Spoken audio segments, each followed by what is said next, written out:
Esse vídeo, além dele ter assassinatos, ele tem abuso de drogas, de animais e tiroteios escolares. It's me, Mr. Anime, as some people might know me, and I somehow managed to sneak a phone into this place, so I was able to, well, by the way, I'm in prison. I bet you already knew that, and I feel terrible for shooting at my family.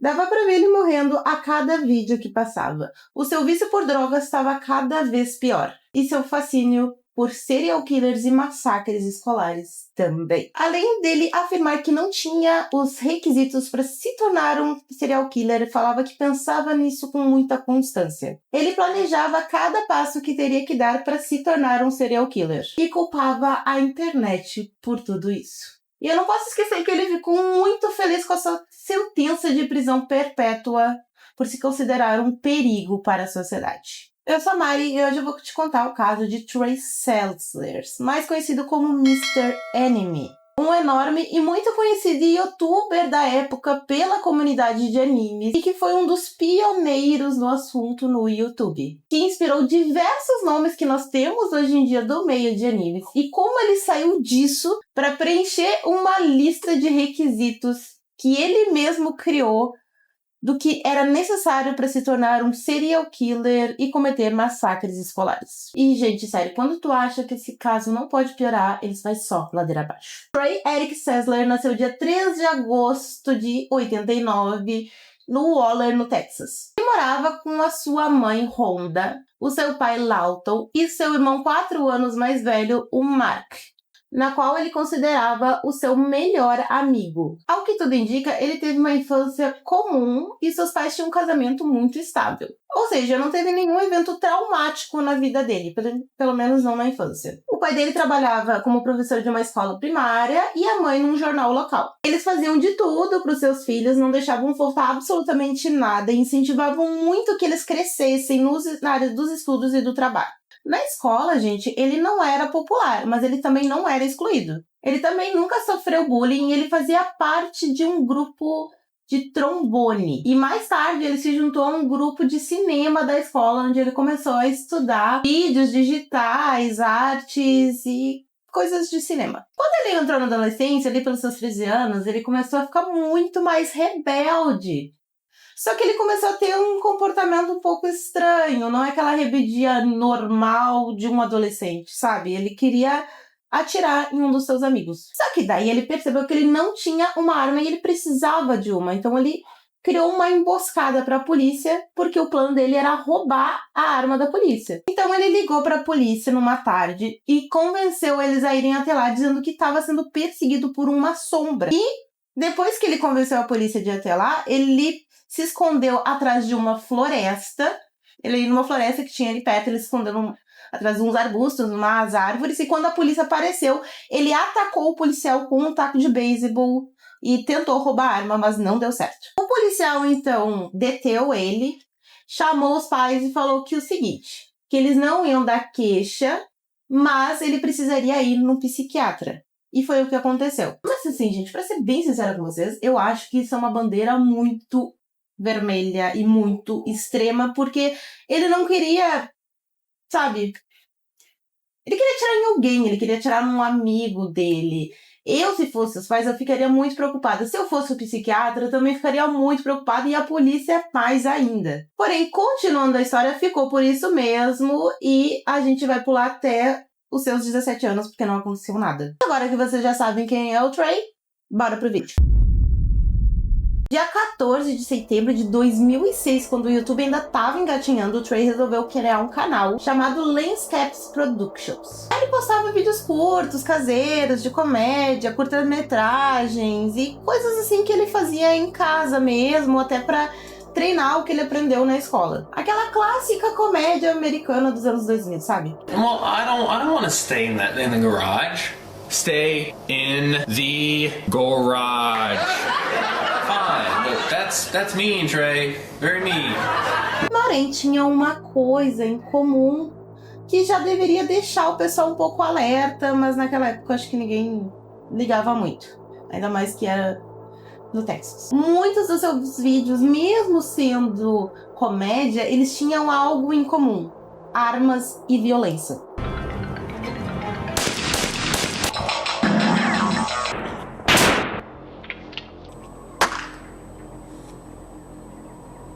Ele também convidava o irmão dele, os amigos, para fazer parte dos vídeos que ele criava, e ele ficou 1 ano criando esse tipo de conteúdo. Até que ele começou a criar reviews de anime, na qual ele era muito bom mesmo. E então o canal dele começou a crescer, porque ele ficou reconhecido como um cara muito sincero que não enrolava muito. E como eu já falei pra vocês, ele foi pioneiro no assunto aqui no YouTube e ele inspirou diversos nomes que a gente tem hoje em dia. Nessa parte eu não entendi muito bem se ele criou um novo canal, Mr. Animes, ou se ele colocou no Lens, né, no Lens Productions, esse tipo de review e começou a se auto-intitular como Mr. Animes, né? Tem fontes que dizem que ele criou 2 canais e tem fontes que dizem que, na verdade, ele só criou o personagem e colocou dentro do canal dele que já existia. Hi everybody, Mr. Anime Season 2 here, and today I'm ranting about Inuyasha Animanga. Now, if you've already seen Season 1's rant, which is also me, you would notice that I've already done a rant over Inuyasha Animanga, but I'd like to get into it a little bit deeper and express my piss-off concerns, since I know a lot of y'all left a lot of comments supporting it. Inuyasha Animanga is basically the show in anime form, color form in a book. It's an animated book. Sério, gente, nada me tira da cabeça que se não acontecesse tudo que eu vou contar pra vocês, hoje ele poderia estar no topo dos criadores, sei lá, lá junto com o Mr. Beast, talvez. Talvez não tanto, mas enfim, vocês me entenderam. No final de 2007, ele termina a escola e entra na faculdade e faz um curso de criminologia, que eu não entendi muito bem se era só uma cadeira de um curso dele, ou se era realmente um curso, mas ele acabou não terminando. E ele ter largado a faculdade começou a criar uma tensão familiar, principalmente com o pai dele, porque o pai dele levava a educação muito a sério. Como o Trey não estava estudando, ele precisava trabalhar. Então ele teve vários empregos, como trabalhar em supermercados, entregar pizzas, mas ele nunca parava num só lugar. Ele não ficava muito tempo num emprego, ele estava sempre mudando. Dá pra dizer que seu trabalho mais longo foi como Mr. Anime. E assim, a gente sabe que o YouTube, ele paga muito bem hoje em dia, mas na época eu acredito que não fosse bem assim, e eu também acredito que ele não estava monetizando ainda, ou se monetizava não ganhava muito. E uma outra coisa que chama atenção nesse caso é que o fato dele não parar muito tempo em nenhum emprego, mais o histórico dele lá dos 13 anos, já devia acender mais uma bandeira vermelha nos pais e no psicólogo, que ele continuava se tratando com um psiquiatra. Mas mesmo com tudo isso, gente, ele continuava procurando um trabalho extra além do YouTube, e provavelmente o motivo eram álcool e drogas, porque ele começou a utilizar muito álcool e droga. Então eu acredito que o fato dele não conseguir se manter muito no emprego era por causa do uso dessas substâncias, e também ele procurava um emprego para continuar o vício dele. Ele tinha um vício muito grande em drogas, principalmente nos prescritos pelo o psiquiatra dele, como Oxytin, que é similar à morfina. Ele também tinha receitas de medicamento para esquizofrenia e bipolaridade, mas a gente não achou diagnósticos dele sobre isso, mas ele tinha receita. E ele também usava alprazolam para ansiedade. Eu não sei explicar muito bem o que acontecia ali, mas era como se o psiquiatra dele estivesse receitando vários remédios para ele. Ele testava 1, 2 semanas depois, falava que não funcionava, e assim ele ia acumulando remédios, receitas e tendo novos medicamentos. Além do abuso de remédios, ele também começou a abusar muito do álcool, e isso colaborou para aumentar a tensão que ele tinha com o pai dele, que era completamente contra. Que além agora dele reclamar do abandono dos estudos, ele também estava reclamando do abuso das drogas prescritas e também do álcool. Acontece, gente, que nesse meio tempo a avó dele acabou falecendo, e os pais dele acharam que seria uma excelente ideia darem um carro novo pra ele e deixar ele morar sozinho na casa da avó, na esperança de que ele fosse ficar mais responsável, amadurecesse e tivesse mais responsabilidade. E o avô dele estava internado no hospital com uma doença terminal e ele tinha uma ligação muito forte com o avô dele. Então a casa estava ali para ser usada ou vendida. Então ele foi para essa casa, né, e os pais dele nessa esperança de que ele se tornaria mais responsável, mas não foi bem isso que aconteceu. Além dele tomar diversas multas por excesso de velocidade e os pais dele pagarem isso, e gente, sinceramente, eu acredito que os pais dele pagavam quase tudo pra ele, o fato dele morar sozinho deu mais liberdade ainda pra ele usar mais drogas, mais álcool e também começar a ficar mais confortável pra utilizar armas dentro de casa. Ele chegou a ter 16 tipos de armas diferentes dentro de casa e começou a fazer disso um pequeno negócio onde ele comprava as armas e revendia. E nessa fase já dava pra perceber que ele tava meio que morrendo nos vídeos dele, não literalmente, mas o espírito dele de fazer as reviews de anime, os curtas, o fato dele criar um roteiro, organizar o cenário, essas coisas, a animação que ele tinha antes já não existia mais. E ele falava de uma maneira muito confusa, a ponto que às vezes a gente nem entendia o que ele estava falando. Oh, how you doing, everyone? It's Mr. Anime. Or you can call me Trey. You can call me the guy that does the video game reviews, or you can call me the guy that does all the gun stuff now. Os vídeos dele começaram a ficar cada vez mais obscuros e o vício dele em armas e álcool cada vez mais evidente. I'm Mr. Anime. I don't really have a show for you. Ele também começou a misturar a realidade com coisas que ele inventava na cabeça dele e a falar sobre isso nos vídeos. E isso começou a chamar muita atenção do público dele. E ele também começou a deixar transparecer um interesse muito grande por massacres escolares como Columbine e serial killers como Ted Bundy. Não tô falando de gostar, tipo, eu e tu, assim, sabe? Tu e eu que gostamos de ler casos criminais, entender a mente do assassino, o que aconteceu, como é que as vítimas se salvaram, se salvaram. Enfim, foi uma obsessão absurda a ponto dele começar a estudar isso, onde eles falharam, como poderia ser melhor, o que eu tenho para ser um serial killer, o que eu não tenho, o que eu preciso para ser um serial killer.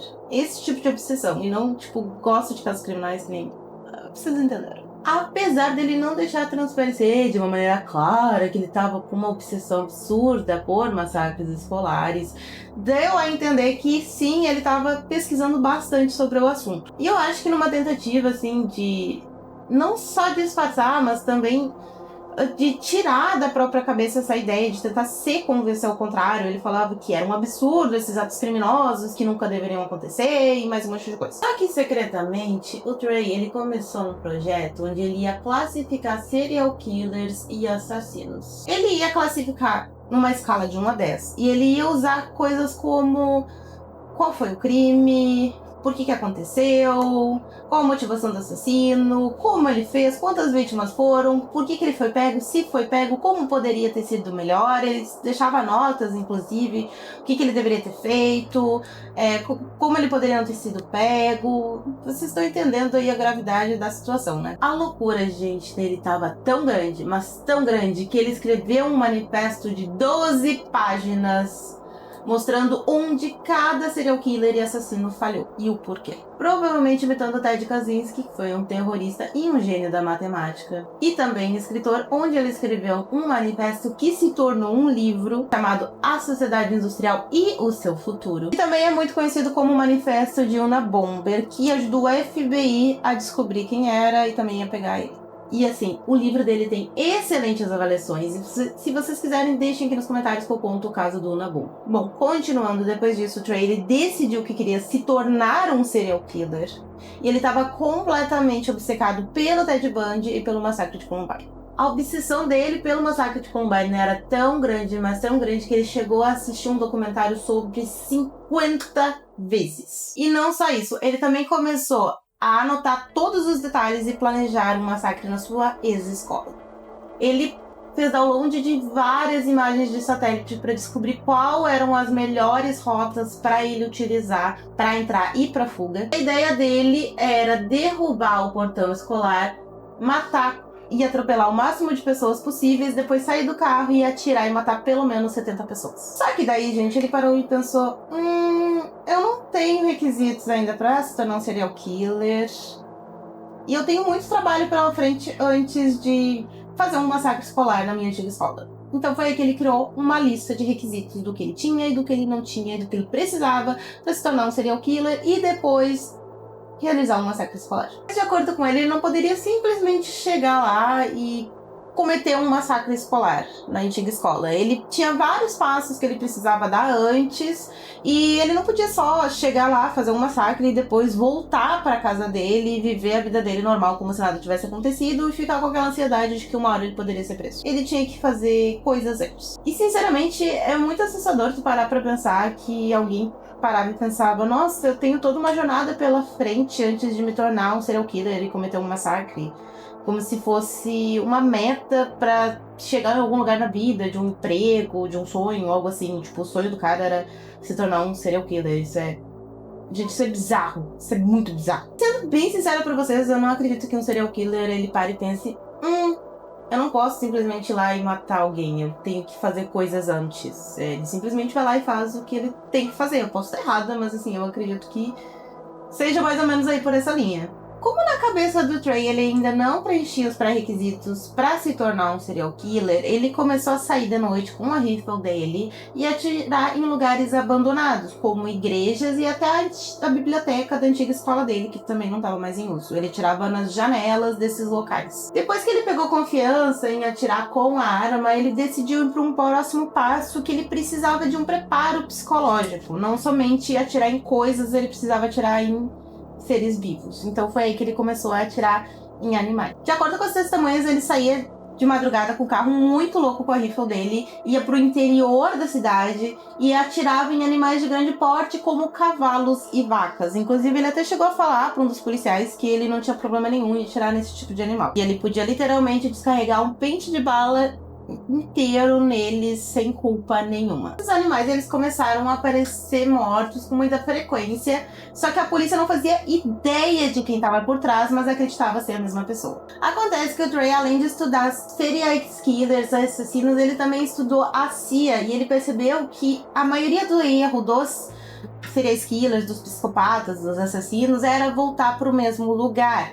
E que então a polícia, ela fazia já uma emboscada esperando que a pessoa voltasse. Então ele nunca voltava para o mesmo lugar e nem ia para lugares próximos. Ele tinha todo um cuidado, além de recolher todos os cartuchos depois que ele atirava. Ele moía eles e colocava dentro de latinhas de cerveja, onde ele colocava elas no lixo, junto com outras latas, e ali elas ficavam disfarçadas. Não sei vocês, mas eu achei isso genial. Aí depois de um tempo, o Trey, ele decidiu que ele tinha que dar um passo a mais, porque ele não estava ficando abalado psicologicamente, matando esses animais de grande porte, então ele precisava ver e ir além para testar mais o psicológico dele. E assim, gente, se vocês já estão revoltados com ele agora, vocês vão ficar muito mais, porque ele decidiu que ele ia atirar nos próprios pets. Sim, ele ia atirar nos próprios animais de estimação. This is Mr. Anime, by the way.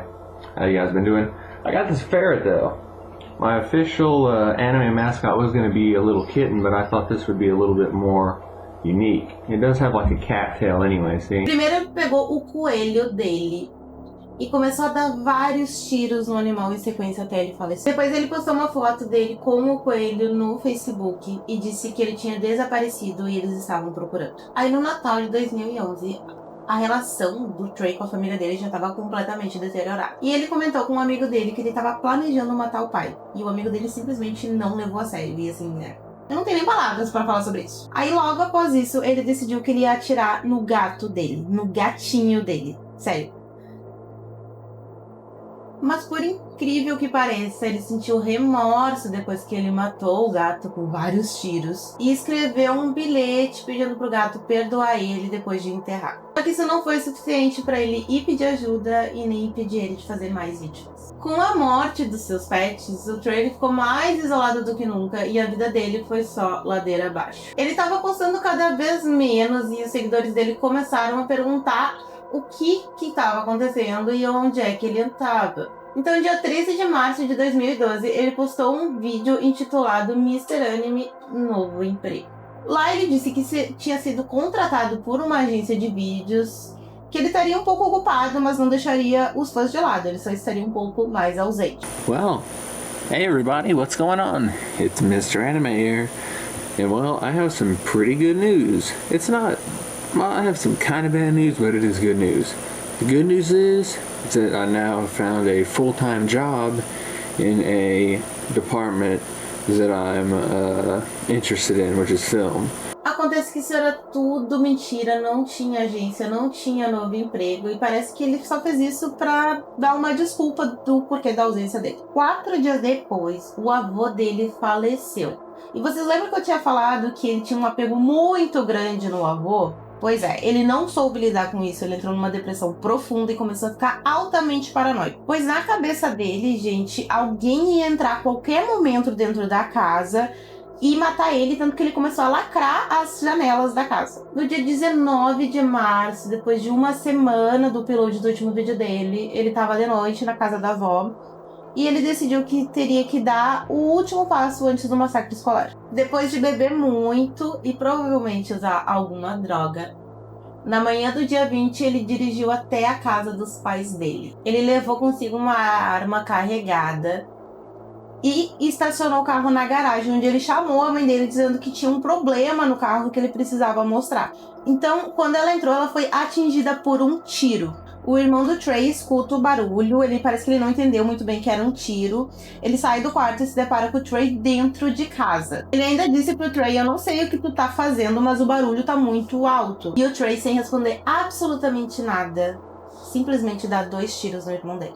Só que não foi fatal, então ele conseguiu fugir pro banheiro e se esconder lá. Ele se trancou no banheiro. Com esses barulhos, gente, o pai do Trey, que tava no andar de cima, acordou e começou a se mexer na cama. Ele tava ainda meio sonolento e o Trey escutou, saiu correndo pro andar de cima, entrou dentro do quarto e atirou no pai dele enquanto ele ainda tava na cama. O Trey, ele deu 2 tiros no pai dele e deixou ele morto de bruços na cama. Depois ele saiu correndo pro banheiro e começou a atirar igual louco na porta e também na fechadura, e uma hora ele acertou e abriu a porta. Então ele encontrou o irmão dele deitado no chão chorando em posição fetal, com muito sangue em volta. E de acordo com o Trey, isso comoveu ele exatamente igual comoveu o gatinho. Aí depois ele resolveu que ele ia atirar na cabeça de cada um dos membros para que eles não ficassem agonizando ali no chão. Não satisfeito, ele começou a quebrar tudo que tinha na casa. Ele tirava na TV, nos ventiladores de teto, começou a tirar os móveis no chão, começou a tirar os talheres pra fora, esfaqueou as fotos da família, enfim, ele fez um caos. Mas não só isso, ele também atirou em 2 pássaros que tinha na casa, no furão da família, e começou a atirar nos aquários que tinham os peixes, matando todos eles. Acontece que o Trey tinha estudado que somente o local onde aconteceu os crimes aconteceu alguma coisa com os móveis que estavam lá, então ele decidiu destruir a casa inteira. Aí ali pelas 2 da manhã ele resolveu ligar pro emprego do pai e da mãe dele, dizendo que eles não iam poder comparecer no outro dia porque tiveram um imprevisto. Assim, novamente, é uma coisa que assusta muito, porque a pessoa, ela para e pensa, eu matei toda a minha família, eu matei os pets, e eu vou mandar uma mensagem bem calma e serena pro trabalho deles, avisando que eles não iam poder ir no outro dia porque tiveram um imprevisto, assim. Ele começou a deixar várias mensagens escritas nos móveis, como armários, portas e janelas, falando que nunca ia se perdoar, porque o avô dele tinha que morrer, o que foi que eu fiz, eu estou bravo, eu estou chateada, alguém me ajude, eu amo meu pai, minha mãe, meu irmão, e umas mensagens do tipo essas aí. E acontece que 60 horas antes do assassinato, ele tinha mandado uma mensagem pra mãe dele pedindo uma consulta pro psicólogo, pro psiquiatra, e a gente não sabe se era pra pedir mais remédios ou pedir ajuda, mas de fato o psiquiatra não tava dando conta de tudo que tava acontecendo com o Trey, de toda essa situação, ele não estava dando conta. Aí depois disso, ele foi até o cadáver da mãe dele que tava na garagem, deitou do lado e adormeceu. Eu não sei se ele tava buscando um conforto, se foi uma despedida, eu não sei explicar pra vocês, mas ele fez. E daí no dia seguinte, ele acordou e decidiu que ia dar o último passo da lista dele. Ele preencheu a rifle dele com mais de 100 cartuchos e dirigiu até a escola. Ele ficou horas ali estacionado no estacionamento, analisando toda a situação, e enquanto isso, um dos parentes dele tentou falar com a mãe ou com o pai dele, não conseguiu. Então, eles chamaram a polícia, porque lá eles têm um negócio chamado welfare check. E a polícia, se eles não conseguem conversar com os parentes, a polícia chega até a casa pra ver se tá todo mundo bem e só sai de lá quando vê se tá todo mundo bem. Chegando lá, a polícia já viu, né, todo aquele caos, viu as mensagens, já sabia quem era o culpado, então eles começaram uma caça o mais rápido possível pelo Trey. E só foram encontrar ele 48 horas depois. Felizmente, o Trey, ele decidiu ali na hora que ele não precisava do último requisito, simplesmente pegou e foi pra casa do amigo, como se nada estivesse acontecendo. Aquele mesmo amigo que já sabia que ele planejava matar o pai. Então, depois de 2 dias, ele foi encontrado preso e no julgamento ele falou que a família dele era um obstáculo pra ele fazer um massacre escolar, porque não era justo ele matar um monte de gente numa escola e a família dele ter que lidar com as consequências depois. Então ele precisava livrar a família dele desse sofrimento, então ele decidiu matar todo mundo. E neste interrogatório, ele ainda fala que ninguém poderia machucar a família dele, nem psicologicamente, nem fisicamente, e se alguém fizesse isso, teria que ser ele. Então ele foi lá e fez. The thing about my family is, I would protect them with my life, but at the same time, if anyone was gonna hurt them, it was gonna be me. Ele também admitiu que ele se arrependia dos seus crimes, mais em especial de ter matado a mãe dele. Só que daí quando ele viu já era meio tarde demais, então ele não podia simplesmente desistir e ir pra trás do plano dele, tinha que prosseguir. After I did that, it was like, well, I'm already committed, really. Can't really go to my brother and my dad and be like, yeah, I just killed our mom. Ele foi super colaborativo com a polícia, se considerou culpado e disse que não conseguia passar mais de 2 dias sem pensar em crime, sem pensar em violência, sem pensar em armas, drogas e essas coisas. E ficou super feliz quando ele pegou prisão perpétua sem a possibilidade de liberdade condicional. Porque, de acordo com ele não poderia machucar mais ninguém e ele era um perigo para a sociedade. E como eu falei lá no início, ele culpava a internet. Ele disse que o maior culpado de tudo foi a internet, porque sem a internet ele não teria acesso a tudo que ele teve. Mas, assim, a gente sabe que muito antes da internet existir, já existiam serial killers, massacres, assassinos e tudo isso aí. E, inclusive, também antes da internet, ainda tinham alguns crimes bem misteriosos, que até hoje a gente não sabe quem foi, por quê, nem nada do tipo. Então é isso, gente. Esse foi o caso de hoje. Agora que eu já estou maquiada e devidamente pronta, eu vou gravar o próximo vídeo pra vocês. Beijos, beijos, foi!